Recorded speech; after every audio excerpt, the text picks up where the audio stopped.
PSA: if you wear a baseball cap, jeans, and Gasp sneakers abroad, you'll be immediately marked as a helpless tourist and scammed within seconds.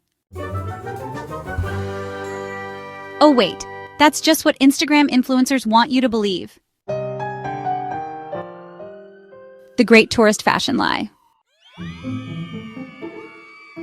Welcome back to Journeys of Peace.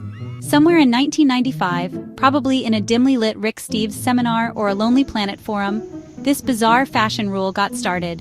If you look like a tourist, you'll get scammed. Fast forward to today, and influencers are still clinging to it like it's written in the Geneva Convention. Trying too hard to blend in is honestly the fastest way to stand out, and not in a good way. You'll just end up looking awkward and, well, kind of uncomfortable. Nothing screams I'm not from here like walking through Madrid in a full black capsule wardrobe, sweating bullets in 90-degree heat, just so the TikTok algorithm thinks you're European chic. By the way, you'll be way more comfortable in a sundress or even, and okay, this is gonna hurt, shorts. Seriously, wear a hat and sunglasses. They don't call it the Plaza del Sol because it's a good place to find shade. Meanwhile, the locals? Half of them are wearing jeans, sneakers, and, wait for it, baseball caps. I mean, guess what?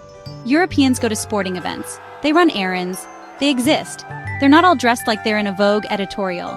And the whole "you'll get scammed if you look like a tourist" thing? Hate to break it to you, but scammers don't care about your hat. They care about how distracted you are. Your body language, your awareness, not whether you manage to blend in like a CIA operative.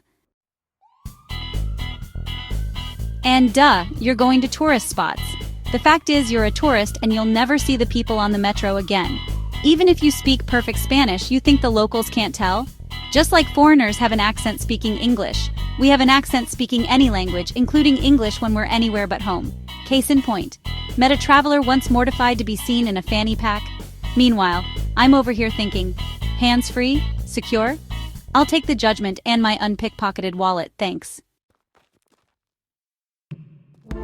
Also, if you've seen any of my videos on the Camino de Santiago, you'll know nobody walks 500 miles in Prada with no practical backpack, and the locals know that. Tourism is part of the economic structure. Certain countries struggle because they aren't safe enough for tourists. Americans aren't targeted in North Korea for their sneakers. They're targeted to get ransom money and because the leader is a sociopath. So here's my radical suggestion. Embrace being a tourist. You're literally there to explore, ask dumb questions, try weird food, get lost.